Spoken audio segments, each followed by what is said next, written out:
Alright, my people, how you doing? All of you, how are you doing? How's it going? Let me know how it's going. Let me know how you're doing.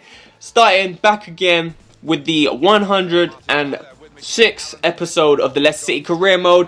And we started it off right there. You can see a little bit of transfer news. We love to show you some of that. Bale reportedly in talks with, Real Madrid in talks with Borussia Dortmund for the sale of Gareth Bale.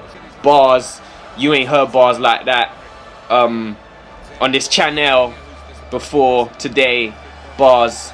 Yeah, let's get into the video. We got Manchester City in the Premier League, the second game of the season, starting off with some tough opponents. So remember, bear in mind, Newcastle are one of the best teams in the league at this point. Like, they're finishing consistently fifth, fourth. They're doing well, but Manchester City, definitely one of the tougher teams in the league when they want to be, at least. They've come out firing. Mkhitaryan finds Sterling and he finds the back of the net early on. They were unlucky just earlier in that highlight to hit the crossbar. It was a decent save. I think Gibbons got a touch on it, but it hit the crossbar and they've just kept it alive, really. Mkhitaryan, their new signing, you see, he just beats Laporte. It all ends up there. Shaw, poor touch, and there's no form of marking. No one really in the box to deal with anything, and Sterling just somehow avoided getting absolutely chopped down by Laporte. He puts it into the back of the net. So second game into the season, we're trying to make sure we don't lose. Manchester City are trying to get off to a flyer, and they have. They've scored 2 goals in the space of about 5 minutes. I'm pretty sure that was straight from kickoff, more or less. I'd given the ball away. They've gone down this left-hand side. God knows how I'm so open at the back. I don't know. It's common knowledge that I like to, attack a lot. My formation is very attacking, but we were just wide open right there, and it wasn't even really a counter-attack because, like I said, it was more or less from kickoff. So I don't know how we're that open, but Arnautovic fires it across the box. It comes to James. He skips around his man and has space to shoot, and all we've seen in this game so far is goals. 3 highlights, 3 goals. James Rodriguez pulls us back into it, gives us a lifeline 36 minutes in. Arnautovic has done brilliantly there to get down the line. He's found Rodriguez. Rodriguez could have shot first time or tried to put it back across the box, but he's been composed. He's shown his skill, and he gets his first goal as a Leicester player to bring us back into this game. So he's given us a little bit of hope. It's a good goal, well worked, well finished. 45 minutes in now. Pogba finds Jovetic. He tries to go back to Pogba. It's fallen into the space of James Rodriguez, and on the stroke of half-time, the Colombian international scores his second goal of the game and second goal of the season and second goal for his new team. So this game has been crazy. Manchester City come out the gates firing. They've scored with Sterling. They've scored about 5 minutes later, if that. And then it's only a matter of about 10 minutes where we've pulled ourselves back into the game, and then we've scored a second straight after again. So now we are level. We're trying to get in the league. Pogba cuts onto his right foot and forces a good save out of Joe Hart. Joe Hart had a really good game last time we played them, and Manchester City actually beat us in the last episode in the Community Shield. So we're trying to get a little bit of revenge. Manchester City probably have the confidence on us, but look at this right there. Nunez, all he had to do was get that header right. He's completely messed it up. Kun Aguero 1-on-1 with the keeper. Adam Gibbons comes out to close him down. Aguero around the keeper, and it's trickled past the line. 62 minutes in, it's a mistake at the back by Nunez, and as soon as that happened, he was not gonna catch Aguero. The pace is too much. Aguero actually came on off the bench to replace Wilfred Boney, and he puts them back into the lead. So again, for the technically for the second time in the game, we have to come from behind, but we did have to come from 2 goals behind earlier. Pogba slides it into Jovetic. He finds Jose Callejon. 75 minutes and 1-1 with keeper. Joe Hart makes a good save, and Maffeo is able to clear that out for a corner. Again, it's Callejon being the creator. He finds Arnautovic, who's going to put it into the box. Back post, it falls to Pogba, and look at that hand that Joe Hart has got onto the ball to deny us. We just can't get it past Joe Hart at this point. Kovalenko from outside the box,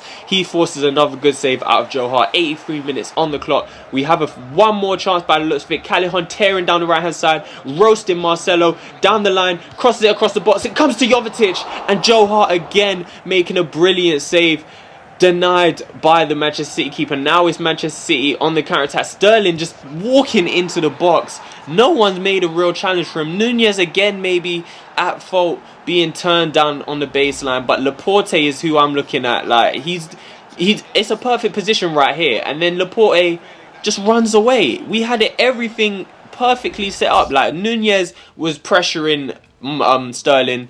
Laporte was standing in front of him, blocking off the space, and then Laporte just decided to turn around and run away. I don't know why that happened, but it did. We've lost the game. And I don't know how, because Joe Hart was just unbelievable. That last chance especially kind of got on my nerves, because I crossed it and I was looking for Arnautovic at the back post. You might not have seen he was there. And Jovetic just jumped in, tried to get in. That's what he does. He just loves to score goals. But he jumped in, decided to go back to where the keeper was. If he went to the whole open side of the goal, he probably would have scored. But again, also, if they just let it go across the box to Arnautovic, he would have had a simple tap in. But we got to get over it. We've lost the game somehow against Manchester City. You would have seen earlier on in the transfer news, Danny Drinkwater, Crystal Palace are trying to sign him basically. He's been a long-term servant for us. And I wouldn't mind if he left. I wouldn't mind if he stayed, to be honest. It's just got to be the right offer, the right amount of money. We've tried the corner routine again, going to the edge of the box to Kovalenko, and it's worked again, more or less. It's just a good save from the keeper. Aston Villa, however, are creating chances of their own, and Veretout, you can see right here, came very close with that shot. A lot closer than I think the game seemed to actually realise, and everyone else seemed to register. So, still 0-0, 30 minutes in. Arnautovic crossing it against the box. Another brilliant piece of play from Arnautovic, getting down the line and a low cross, and it's found Jovetic again, but he's denied again by Guzan. This time James Rodriguez is denied by Guzan, and we're still putting the pressure on Aston Villa, but we're into the second half now. Still 0-0. Lamela with a long range strike, and is Guzan going to do it this time? Is Guzan going to deny us from our excellence? Because we're putting pressure on Aston Villa, and I'm just tired of keepers just being so good when you need to score a goal. Lamela this time getting his head onto it. Kovalenko with the rebound. It falls to Arnautovic. He puts it into the back of the net. But unfortunately, we're denied again this time by the linesman. How is the ball not going into the back of the net? We've put a cross in from the corner. Lamela's had his header cleared off the line. It's come out to Kovalenko, who's hit the volley so sweetly. This time it's Parker in the box. Guzan denied him again. It can't fall to Lamela, and Veretout is going to get out. This time, Callejon again playing brilliantly. He's got so much space. He's going to burst straight past the defender. He's one-on-one with the keeper. Can he finally put us in the lead? Guzan again with a brilliant save. Only 10 minutes left. It comes down to Heung-min Son. Pogba from outside the box, and he hits the post. Oh my god, this is so frustrating. And that's the final whistle right there. That's the end of the game. Pogba. Like these games in this episode are just getting me hyped, because it's just action, and we can't beat Guzan, who of course gets man of the match with a 9 rating right after Joe Hart gets man of the match with a 9+ rating. Like, it's just, we can't beat the keepers, and when we beat the keeper, we hit the post, and when we get into the goal, it's offside, and it's just, so we've dropped a few points in this episode already, and that's the final game of this episode. I'm gonna do this Millwall game. I think, let's see. I think I actually sim it in this game. I'm not too sure. Yes, we do. We sim it in this game. You see right down there at the bottom, Danny Drinkwater was actually sold to Crystal Palace. So, like I said, he's been with us for a while. But he just really, as you can see, the team is just growing. There's not really any place for him to be getting games, so why not let him go? We beat Millwall in the Capital One Cup. We played a weaker side. Goals from Hall, Mittelstad, and I can't actually remember who else. Frelkeld, who played in that last game, is going out on loan to Brentford. That's a 2-year loan. He is the most... I don't know. I'm thinking to say the most promising player out of all the youth players, but... we have some promising ones, but he's like a 73, 74 overall and only 18 years old. So he's got a lot of talent, a lot of promise. Simon Randall, of course, is another one. We have loads, but like I said, just keep an eye out for all these players in the future. You'll see how they grow one way or another. I hope you enjoyed this episode. That's it. Bye.